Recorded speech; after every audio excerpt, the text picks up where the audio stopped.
Bienvenue à tous, c'est l'une des enseignes préférées des Français. Enquête cette semaine dans Tout compte fait sur une marque qui en quelques années a conquis le monde et qui fait aujourd'hui un peu partie de la famille. Enquête sur l'empire Decathlon. À fond la forme, nous disait la pub il y a quelques années. Aujourd'hui, ce serait plutôt à fond le business avec 11 milliards d'euros de chiffre d'affaires chaque année, 1400 magasins à travers le monde, 90 000 salariés. Decathlon s'est imposé aujourd'hui comme la marque du sport low cost.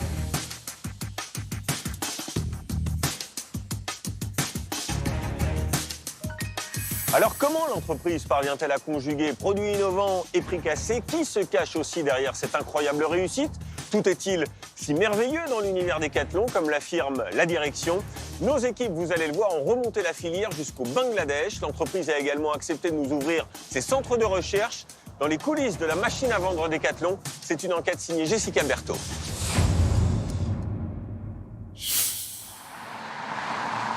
À Paris, ce soir-là, cette boutique Decathlon a beau être fermée. À l'intérieur, le sport continue. On vient un peu de partout, on vient de divers horizons. Par contre, le dénominateur commun, c'est notre passion pour le sport. C'est ce qui nous unit et qui est aussi un critère de recrutement très important. Et c'est aussi pour ça qu'on est là aujourd'hui avec toute l'équipe de recruteurs. C'est bien évidemment analyser votre personnalité. Parce qu'aujourd'hui, ce qui fera la différence, ou en tout cas pour demain, pour intégrer l'entreprise, c'est vraiment votre personnalité. Ces 25 jeunes postulent pour des postes de responsables de rayon ou de vendeurs. Ils ont répondu à une annonce et ont été présélectionnés car ils ont mis en avant dans leur CV la pratique assidue d'un sport. Donc bon courage et c'est parti, go, on enchaîne pour la suite. Pour l'instant, pour cerner leurs compétences et leur personnalité, pas d'entretien individuel. Pour faire la différence, les candidats vont devoir mouiller le maillot. 4 Jeune. Comme s'ils se retrouvaient en colonie de vacances, ils doivent se plier à des activités enfantines. Allez, viens égaliser. Jeune. Comme le jeu du béret. Bleu.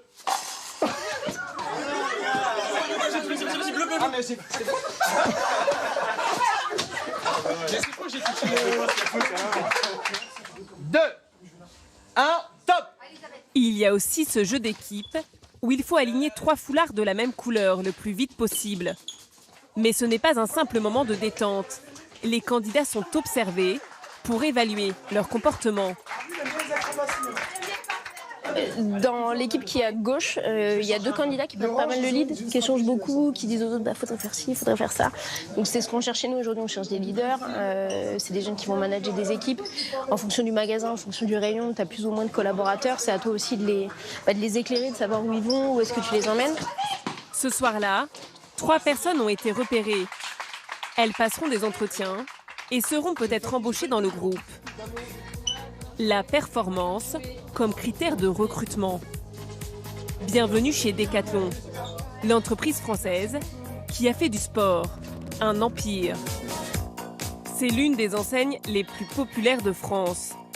Qui n'est pas venu, seul, en famille, quel que soit son âge, explorer l'offre de Decathlon.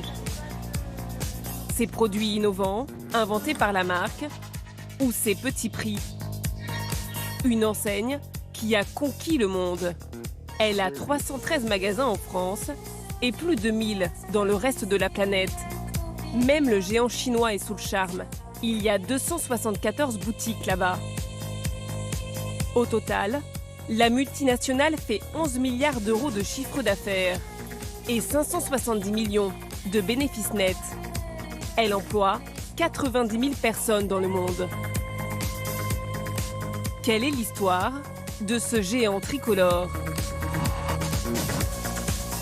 L'ambition du projet, c'était de rendre le sport accessible au plus grand nombre. En clair, c'était casser les prix. Et quelle est sa méthode pour écraser ces prix? Nous avons enquêté dans ses usines, à l'autre bout du monde, mais aussi dans ses magasins. L'organisation est millimétrée, mais il y régnerait aussi un culte de la performance qui pousserait certains salariés à bout. Quand on arrive d'un coup à ce que le corps lâche, c'est que voilà quoi. Mais le grand atout de l'enseigne, c'est son sens de l'innovation, sur laquelle travaillent 800 ingénieurs. Decathlon a développé des produits très populaires. Tente 2 secondes. masque pour respirer sous l'eau. Nous avons eu accès à l'un de ces centres de recherche très fermés. Décathlon ou les secrets d'un champion.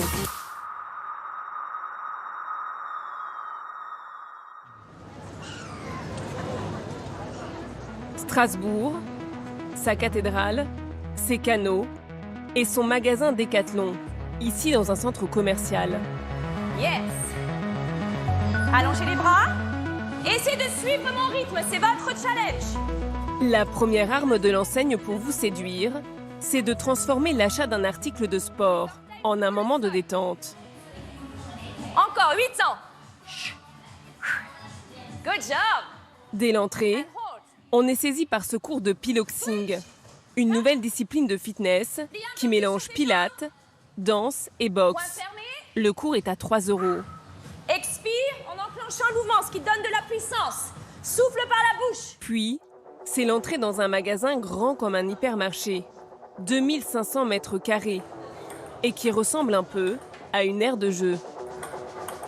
De nombreux produits peuvent être testés, ce dont profite à fond la petite Eliana et son grand frère, Lilian.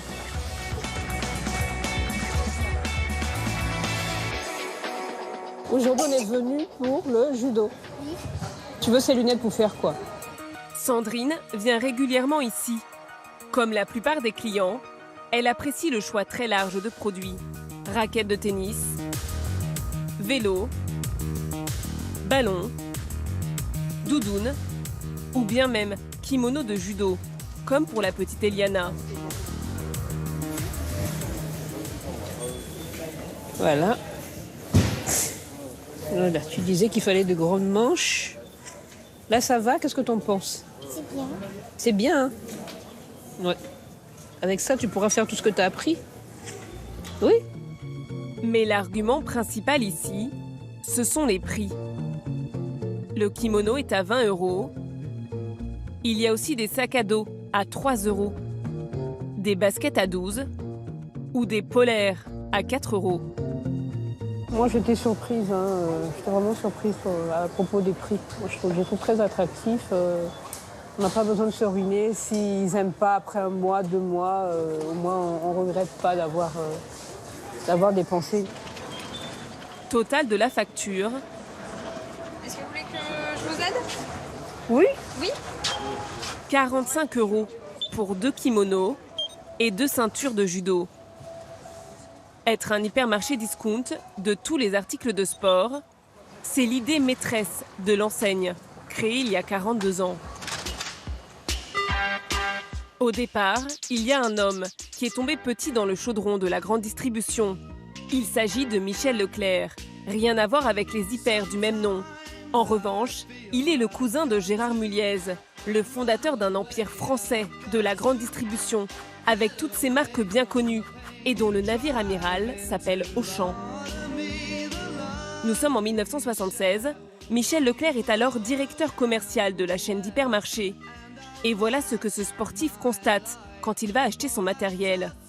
À l'époque, les boutiques de sport sont petites, avec un choix restreint et des prix élevés.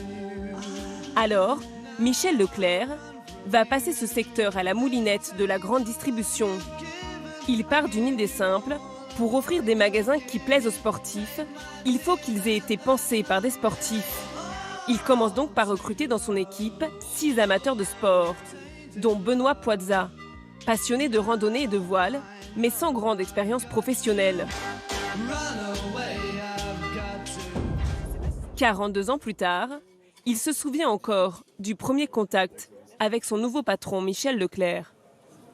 On a parlé de tout, sauf de mon CV, ce qui était une bonne idée, mais de passion, de sport, d'activités diverses. Il n'embauchait pas forcément des champions, il y avait tous les niveaux, mais c'est plus le tempérament sportif. Mais Michel aime à dire qu'il a embauché des nuls futurs bons. Alors pourquoi des nuls? Parce que c'est moins cher. Aucun de nous connaissait la distribution. Et ça a été notre professeur. Et il nous faisait un cours sur ce qu'est un linéaire, comment on payait nos fournisseurs, sur les bonnes pratiques du commerce moderne. L'aventure est lancée.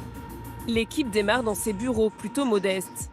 Et le premier magasin Décathlon, qui ressemble comme deux gouttes d'eau à un hypermarché, ouvre ses portes à Anglos, dans le Nord, avec un objectif principal. L'ambition du projet, c'était de rendre le sport accessible au plus grand nombre. Et donc, en clair, à l'époque, dans les plans d'action, c'était casser les prix. Comme dans les chaînes d'hypermarchés, ils pensent pouvoir mettre la pression sur les grandes marques pour obtenir de bons prix. Mais le secteur n'a pas l'habitude de ce genre de pratique et une partie de ces entreprises refuse de les fournir. 3 semaines après l'ouverture du premier magasin, il était à moitié vide. Donc on mettait des affiches dans les linéaires en disant « Chers clients, veuillez nous excuser, mais on est un peu fâchés avec nos fournisseurs qui ne veulent pas nous livrer. Mais à très vite. » Faute de pouvoir être livrés, ils vont inventer l'un de leurs points forts, leur marque propre. Tout a commencé alors qu'ils n'arrivaient pas à trouver des vélos à vendre.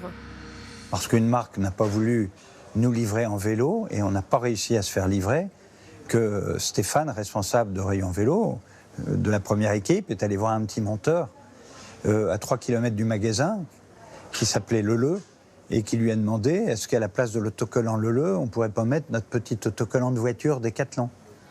Le premier produit de la marque Décathlon est né.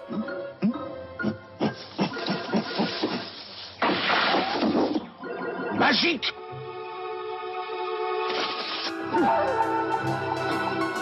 Aujourd'hui, Décathlon reste le premier vendeur de vélos en France. Les produits maison sont déclinés par grandes marques. Between pour le vélo, Domios pour la danse, Kalenji pour le running ou encore Hot Shock pour les sports de combat. Avec ses marques propres, qui représentent 80% de ses ventes, l'enseigne maîtrise toute la chaîne depuis la conception jusqu'à la vente et les marges qui vont avec. Et pour que ces produits soient écoulés dans les plus grandes quantités possibles, il faut pousser les forces de vente. Une course qui en épuiserait certains. Bonjour monsieur, alors qui c'est qui gagne? À Strasbourg, Maxence est un salarié heureux.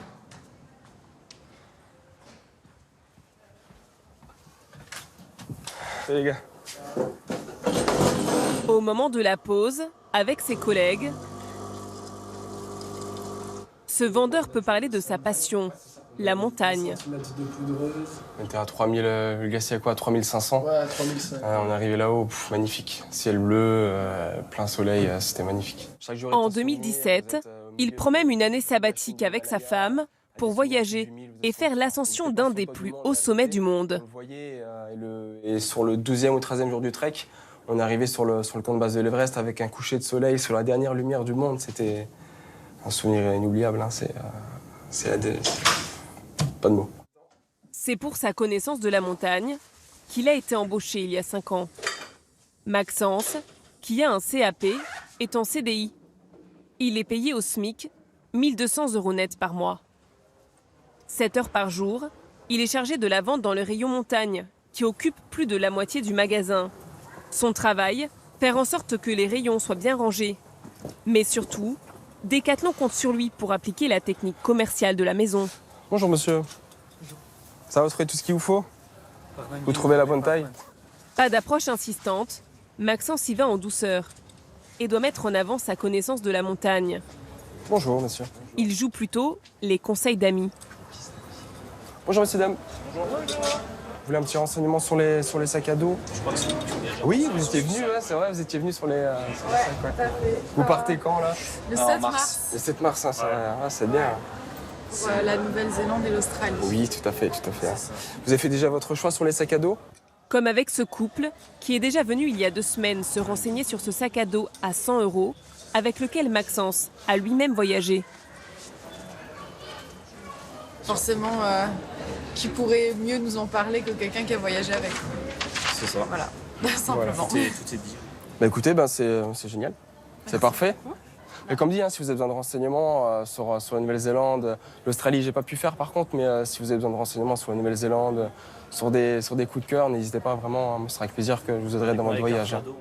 C'est l'un des arguments de Décathlon pour attirer des salariés. Ici, à l'image de Maxence, on pourrait mêler travail dans les rayons et passion pour le sport. Le tout dans une ambiance de colonie de vacances. Il est 20h, le magasin ferme, mais personne ne va rentrer à la maison ce soir-là.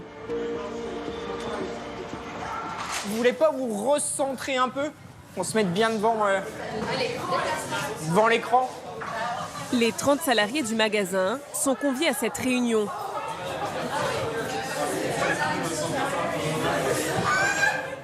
Maxence vient prendre place. Ce qui est frappant, c'est la jeunesse des salariés. En moyenne, dans les magasins de France, ils ont 30 ans.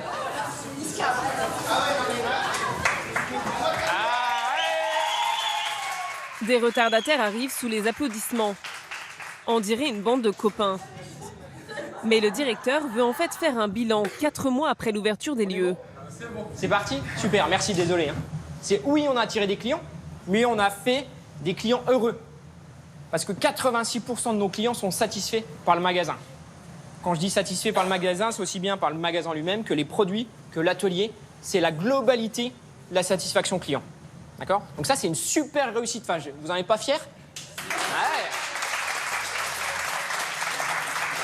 Ces chiffres, il les a obtenus grâce aux avis laissés par certains clients sur Internet après leur passage en magasin. Dans l'univers de Decathlon, ceux qui sont très satisfaits basculent dans l'enchantement. Est-ce que ça parle à tout le monde, l'enchantement? C'est les avis à 5 sur 5. Et vous savez à quoi sert l'enchantement pour nous, collaborateurs? Donc, prime. Donc, plus on a des clients enchantés, plus on est primé. On va dire le pourcentage minimum. Pour inciter les vendeurs à enchanter toujours plus de clients, il y a une prime à la clé de 5% du salaire, soit l'équivalent de 60 € net pour un salarié au SMIC comme Maxence. Donc ça, il faut qu'on continue à avoir... On a des avis clients qui sont top, 86%, c'est juste énorme, des clients satisfaits. Par contre, nous, il faut maintenant qu'on upgrade sur l'enchantement. On veut des clients qui soient hyper satisfaits. Okay? Pour que les clients soient hyper satisfaits, cette enseigne du sport mise sur l'esprit d'équipe. Vous avez 5 minutes pour tout résumer. Et le deuxième groupe, je joue collectif. Dans une ambiance de jeu, on leur demande de trouver des idées pour l'améliorer. Sorties sportives planifiées ou être réactif sur les help me, c'est-à-dire quand un salarié a besoin d'un coup de main. Oui, Céline, tu sais, par exemple, quand on est dans un rayon, je sais pas, haut, on voit un truc par terre, même si c'est pas notre rayon, voilà, on ramasse, on soit en solidarité. Savoir vivre, avoir un esprit magasin. Savoir magasin et pas savoir vivre et solidarité, ça va? Esprit magasin. Vous êtes tous d'accord avec ça? Oui. Ok. Travailler chez Decathlon, ce serait donc vivre sa passion pour le sport, dans une atmosphère qui ressemblerait presque à un club de vacances. L'enseigne se targue même d'être l'entreprise numéro 1 en France, où il ferait bon vivre et bon travailler. Dans ce sondage de Great Place to Work, un organisme privé qui propose aux entreprises un label sur la qualité de vie au travail, Decathlon décroche pour la 2e fois consécutive la première place sur le podium. Derrière, il y a Kiabi, Leroy Merlin et l'enseigne de restauration rapide, McDonald's. On est premier? Ouais. On est premier. On est premier. Et ouais, on est premier. On est premier et c'est trop canon. Deuxième année. Une victoire que les salariés ont été invités à saluer dans cette vidéo diffusée sur les réseaux sociaux. Moi, j'ai envie de te dire, c'est topissime, à fond la forme. Bah, en quoi on fait la différence? C'est nous. C'est nous la différence. Mais ce qui n'est pas précisé, c'est que seulement 12 entreprises de la catégorie de Decathlon, de plus de 5000 salariés, ont participé à cette étude, sur un total de 247 entreprises éligibles en France. Et que seulement 42% des employés de l'enseigne de sport ont répondu au questionnaire. Alors cette récompense reflète-t-elle l'état d'esprit de tous les salariés? Nous avons cherché sur Internet et nous avons trouvé ce site où les employés de n'importe quelle entreprise peuvent déposer leurs commentaires sur leurs employeurs. Decathlon obtient une bonne note. 76% de salariés recommandent l'entreprise. Entreprise très agréable et propice à l'épanouissement personnel. Environnement de travail très dynamique. Mais il y a une catégorie d'employés qui n'est pas aussi positive. Il s'agit des responsables de rayon. Ils sont nombreux à dénoncer un rythme très poussé. Journée très longue. Il faut faire 10 heures par jour minimum pour être bien vu des salariés. Équilibre pro-perso très compliqué. J'ai calculé mon taux horaire qui oscillait en tant que cadre, responsable de rayon, entre 5 à 8 euros de l'heure. Éprouvant physiquement. Alors, existe-t-il un problème avec le poste de responsable de rayon? Pendant 2 jours, nous avons suivi Colline, 28 ans. Il est 10 heures du matin et elle s'occupe de la réception de la marchandise.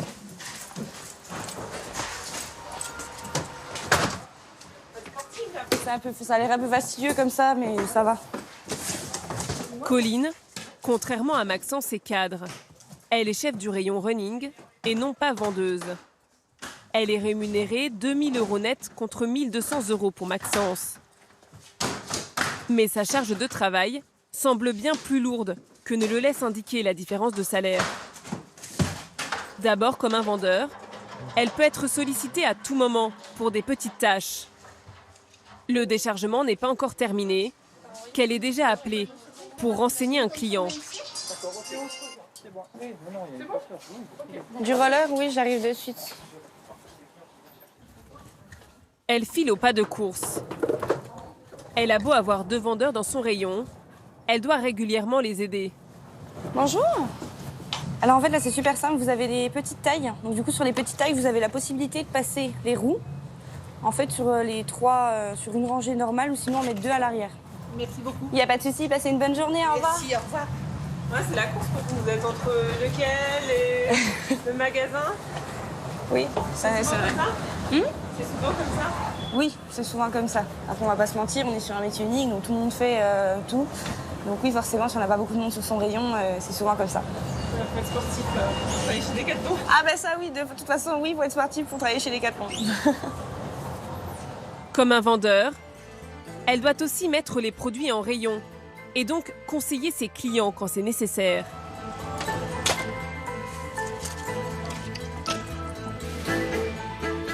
Pour aller comme à l'orangerie ou autre, vous pouvez partir sur celle-ci. Et comme tout le personnel, elle doit aussi faire de l'encaissement. Allez-y monsieur, vous pouvez mettre dans le bac. Vous avez la carte du magasin? C'est un échange? À cela s'ajoutent d'autres responsabilités. Au revoir, bonne journée. Monsieur, bonjour. Nous nous sommes procuré sa fiche métier, RR pour responsable de rayon. Voilà quelques-unes de ses missions, en plus de celles que nous avons déjà vues. Je dynamise mon commerce. Je construis et mobilise mon équipe. Je pilote et développe mon activité économique. Pour assurer cette charge de travail, cette cadre ferait des journées de 10 heures en moyenne, sans toucher d'heures supplémentaires, car elle est au forfait jour. Quand Maxence s'en tiendrait, lui, à ses 7 heures par jour. De longues journées, à un rythme soutenu. Toute la journée, non-stop. Oui, en général, oui. Ce qui est différent du vendeur qui, lui, a des horaires un peu plus... Peut être soit là le matin, soit là l'après-midi, soit, par exemple, avoir son jour de libre. Mais nous, du coup, oui, on est plus souvent sur le terrain, enfin, souvent là. C'est la casquette de responsable de réunion, donc vous êtes sur tous les fronts, tout le temps. C'est un peu ça. On est là pour remplacer si jamais il y a besoin. À la différence du vendeur, Colline est responsable du chiffre d'affaires de son rayon. Elle peut le consulter à tout moment sur son smartphone. Bah là, du coup, vous avez le chiffre d'affaires du magasin, les quantités qu'on a vendues à l'instant T. Du coup, après le classement par univers, donc en premier, on voit que c'est la montagne. Ensuite, c'est le running marche roller, glisse urbaine, le sport co, ensuite le fitness, le cycle et l'accueil du magasin. D'accord. Voilà. Et où est-ce que vous vous positionnez, vous? Moi, je suis deuxième. Vous regardez combien de fois par jour, à peu près 2 à 3 fois par jour. Le magasin vient d'ouvrir. Du coup, elle n'a pas l'évolution de son chiffre par rapport à l'année dernière, contrairement à ce que vivent tous les autres chefs de rayon du groupe. Si vous étiez ouvert depuis plus d'1 an, comment ça se passerait exactement? On n'aurait pas les non signalés, mais on aurait des plus ou des moins. Par exemple, l'année par rapport à l'année dernière, j'ai fait plus 12% ou moins 6%. En cas de mauvais chiffres, ce sont des primes en moins et des nouvelles initiatives à prendre pour redresser la barre. Des objectifs à satisfaire, des journées à rallonge, l'enseigne attendrait un engagement total de ses chefs de rayon.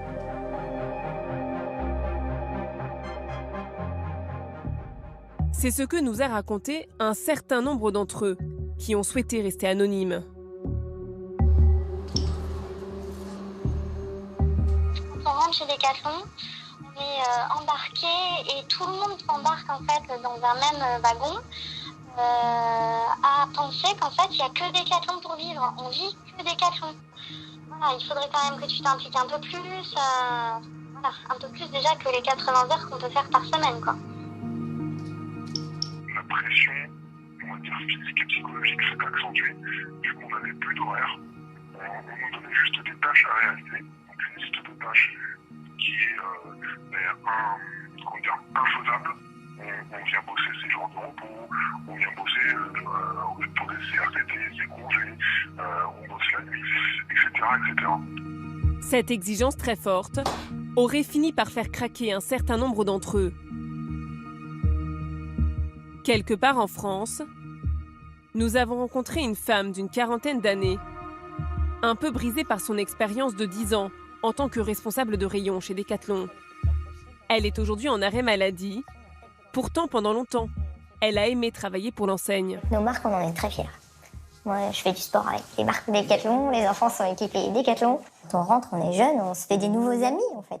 Via le travail, donc on est dans une nouvelle famille, c'est super accueillant, on sort ensemble, on mange ensemble, du coup, on n'a qu'une envie, c'est de satisfaire l'entreprise et voilà, on avance tous ensemble.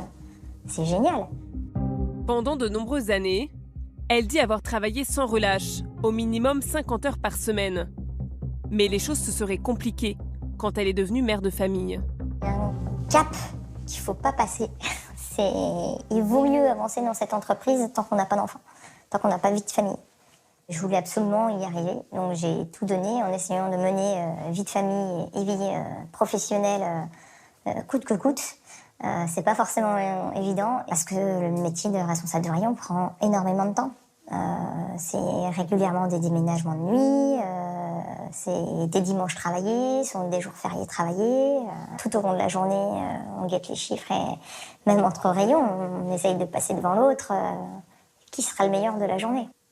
Mais c'est peut-être en fait ce qui finit par être épuisant. Quand on arrive d'un coup à ce que le corps lâche, c'est que voilà quoi. On ne l'a pas choisi, mais le corps lâche. Et le médecin me disait, mais vous êtes épuisé. Donc c'est vraiment ce qu'on appelle l'épuisement professionnel. Nous n'avons pas obtenu le nombre de burn-out chez les responsables de rayon au niveau national. Mais dans ce document interne du géant français, un chiffre nous a frappés. En France, 448 responsables de rayon ont quitté l'entreprise en 2017. Cela représentait 18% des effectifs de cette catégorie de salariés. Alors qu'en moyenne, en France, 8,4% des cadres ont quitté leur emploi en 2017.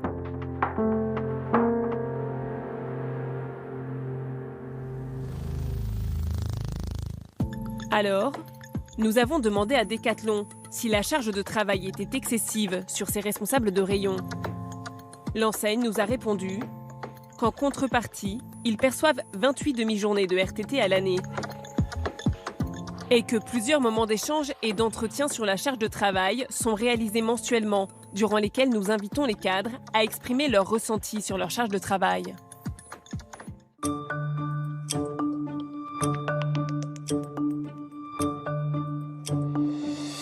Des cadences soutenues, donc, on vient de le voir, mais aussi des produits ultra perfectionnés à prix cassé. C'est l'autre secret que nous allons vous raconter de l'enseigne Decathlon. La marque est aujourd'hui devenue une machine à innover dans tous les domaines. Nautisme, golf, montagne et bien sûr camping, comme la fameuse tente Quechua. C'est le blockbuster de Decathlon. Elle se monte en 2 secondes seulement. Hop! Presque. Il s'en est vendu plus de 8 millions des tentes comme celle-ci. Plus de 40 brevets sont ainsi déposés chaque année, avec dans l'ombre, vous allez le voir, une armée d'ingénieurs. Eh bien, l'enseigne nous a autorisé à filmer certains de ces centres de recherche, direction la vallée de Chamonix. Bah si, elle se déplie toute seule. Ces produits de marque propre sont stratégiques. Et la marque met les moyens pour les développer. Elle s'appuie sur les 5 centres de recherche disséminés en France. Tous les articles de montagne sont conçus au pied du Mont Blanc, à Passy. Dans ce grand open space, 70 ingénieurs imaginent de nouveaux produits. Ils ont à leur actif l'article le plus iconique de l'enseigne, mis au point par Jean-François Rattel.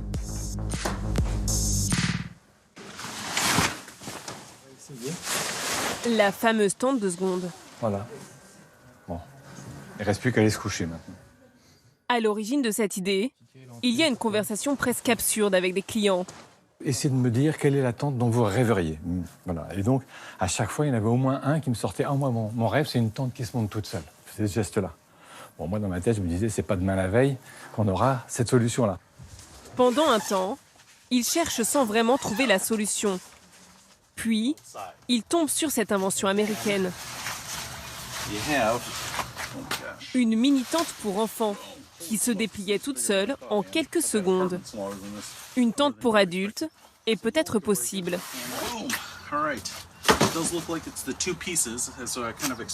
On a passé des heures de discussion, de bricolage, de ciseaux, d'agrafeuses, de scotch pour réussir à partir de cette structure qui existait déjà, de réussir à assembler tous ces tissus ensemble.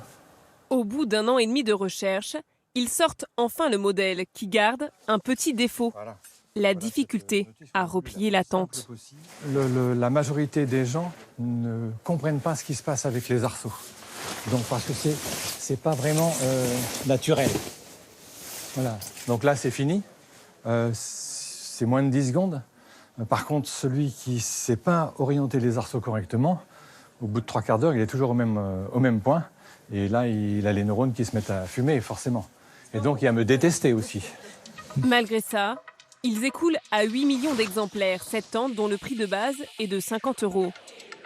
3000 nouveaux produits sont ainsi créés ou modifiés chaque année. Il y a eu ce paddle gonflable.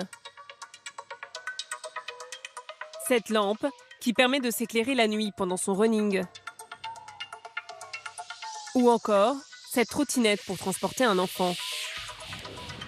Et la marque mise beaucoup sur ce masque qui permet de respirer sous l'eau. Il y a eu 5 prototypes différents, développés durant 7 ans, avant d'arriver à l'article aujourd'hui en magasin vendu 25 €. Il a été écoulé, pour l'instant, à 3 millions d'exemplaires. À chaque fois, l'objectif est de les concevoir au meilleur prix et de plaire au plus grand nombre. Pour cela, il faut se mettre dans la peau des clients.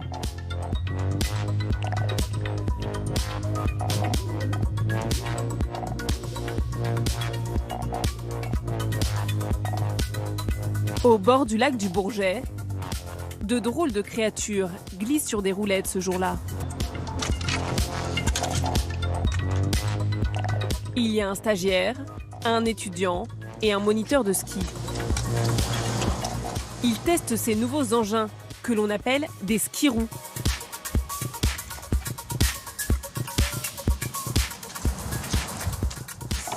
On remplit les feuilles? Ouais, je distribue ça. D'abord ça, ensuite le stylo. On ne copie pas sur le voisin. Après une demi-heure de balade, ils doivent donner leur ressenti. Sur 10, tout est évalué. Première impression, maniabilité, stabilité. Par exemple, à la stabilité, j'ai mis 6 sur 10. Pourquoi? Par rapport au déséquilibre latéral, j'ai une impression moyenne de stabilité. Là, par rapport à ce que tu dis là, sur la stabilité, est-ce que c'est dans des phases particulières, par exemple dans les... Pour Antoine Lamberti, ce n'est pas un petit jeu. Il travaille sur ce produit depuis 1 an et demi. En double poussée, je trouvais que ça avait tendance à partir un peu de côté. Toi, ce que tu aimerais, c'est vraiment la locomotive sur les rails. Ouais. Aujourd'hui, la mission d'Antoine est d'améliorer le skirou, qui est déjà en vente à partir de 99 €. Un produit qui n'est pas tout à fait une pure invention de Decathlon. Il a en fait été inventé dans les pays nordiques pour que les skieurs de fond s'entraînent hors saison. Decathlon rêve d'ouvrir ce produit ludique à des personnes qui ne skient jamais. Pour cela, Antoine doit le rendre plus facile d'utilisation.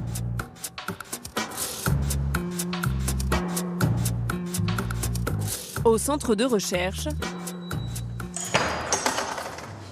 il essaie de régler depuis 6 mois un problème crucial. Les skis-roues n'ont pas de frein. Ouais, donc du coup, j'ai encore ces deux-là, hop, et j'ai aussi... Alors, pour rendre le produit moins dangereux, il a tenté plusieurs techniques. Donc là, c'est un exemple voilà, de système avec une molette qui vient appliquer une pression sur les roues et donc qui vient freiner. Donc en haut d'une grande descente, on peut venir serrer un peu pour freiner. Bon, c'est un système qu'on n'a pas retenu finalement.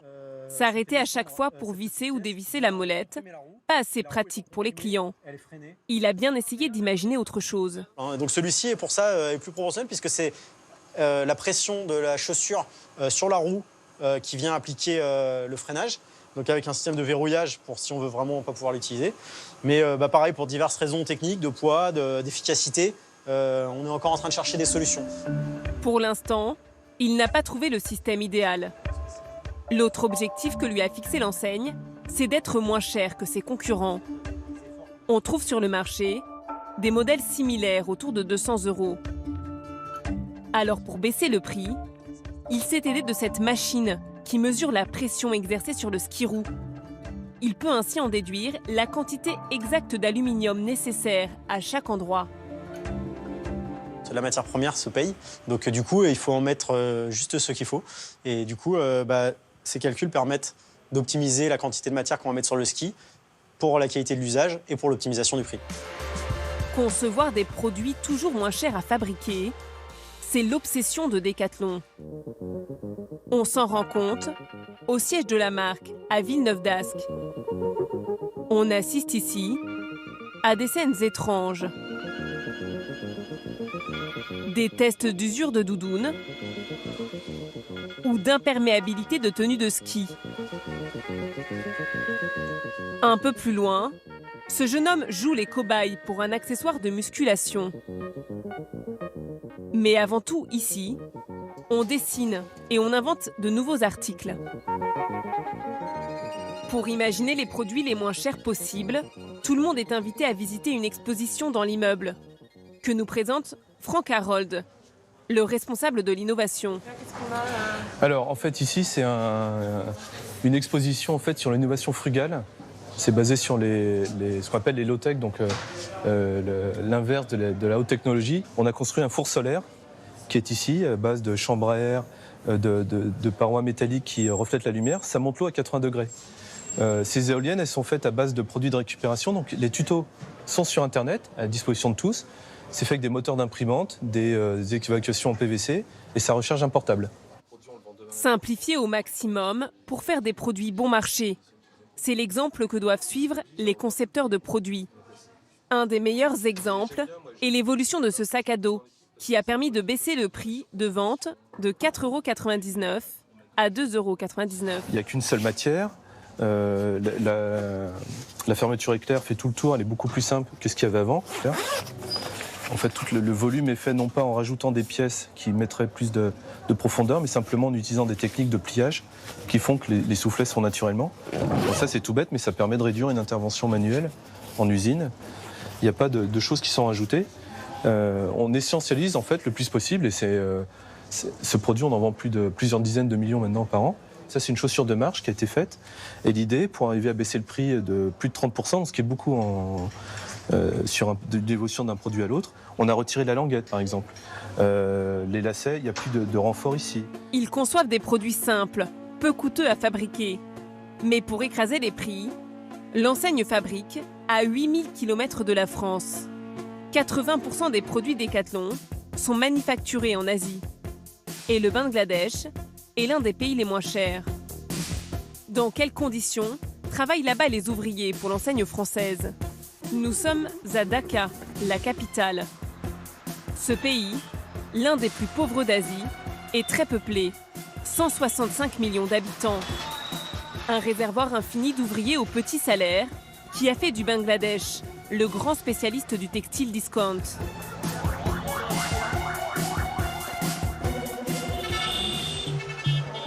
Il y a 6 ans, l'effondrement de l'immeuble du Rana Plaza, dans laquelle 1127 employés du textile sont morts, a révélé au monde les conditions de travail de ces petites mains qui fabriquent pour les marques low cost du monde entier. Decathlon produit ici une partie de ses articles, comme cette veste de montagne, à 49,99 €, ou cette polaire, à 15 €. En 37. L'enseigne française s'appuie sur 58 sous-traitants, dont l'un des plus gros se situe au nord de Dakar. Il s'appelle Knitasia. Bien que nous n'ayons pas eu l'autorisation de Decathlon, le patron des lieux a accepté de nous faire visiter cette usine qui produit exclusivement pour les marques de l'enseigne française. Vous connaissez cette marque? Quechua, yeah. Quechua. Yeah. À partir de ce moment-là, nous sommes autorisés à filmer, mais pas à poser de questions. Sur 5 étages, 4000 ouvriers travaillent ici. Ils confectionnent des t-shirts ou des polos. Pour le pays, les conditions de travail semblent correctes. Les lieux sont vastes et bien éclairés. Les normes de sécurité ont l'air respectées. Mais qu'en est-il pour les salaires? La règle pour eux, c'est de travailler 6 jours sur 7, 8 heures par jour, pour un revenu équivalent à 94 € par mois.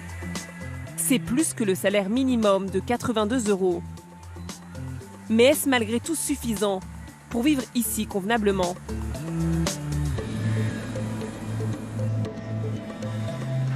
À Ashulia,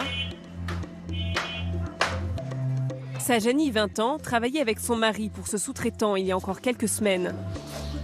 Avec leur salaire, ils ont pu s'installer dans cette maison partagée par 9 autres familles. Les conditions d'hygiène sont rudimentaires.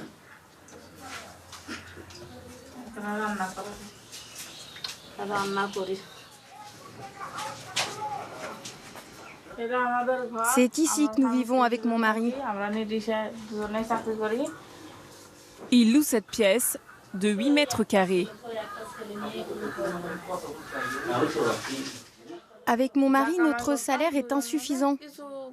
Comme vous le voyez, nous avons acheté le strict minimum. Presque tout notre argent passe dans la nourriture. Nous n'économisons rien. Nous n'avons rien d'autre pour vivre. Des conditions de vie difficiles pour un travail très soutenu selon elle.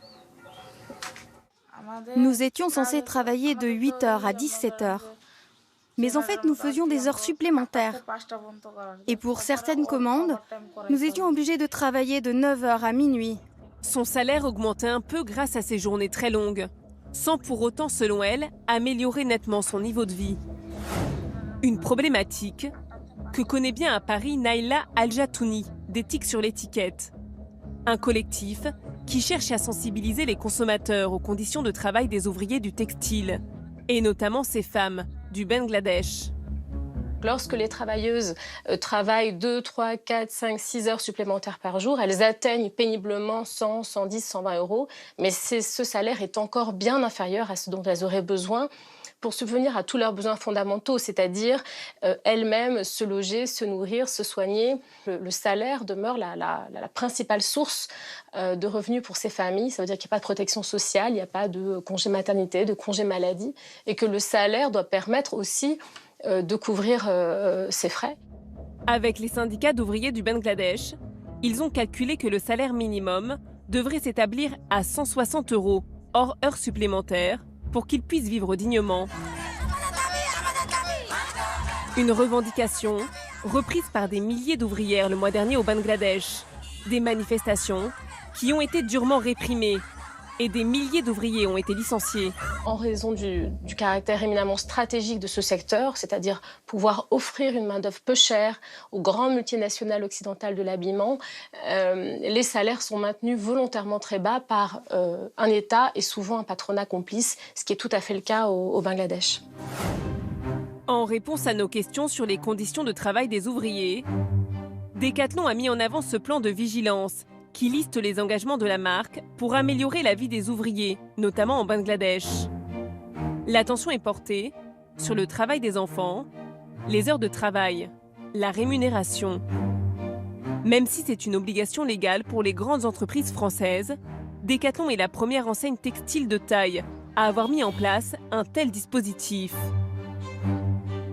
Permettra-t-il pour autant d'avoir des effets sur le long terme? Tout le défi pour l'enseigne, c'est qu'elle a en même temps prévu cette année de baisser ses prix de 3% dans la totalité de ses magasins.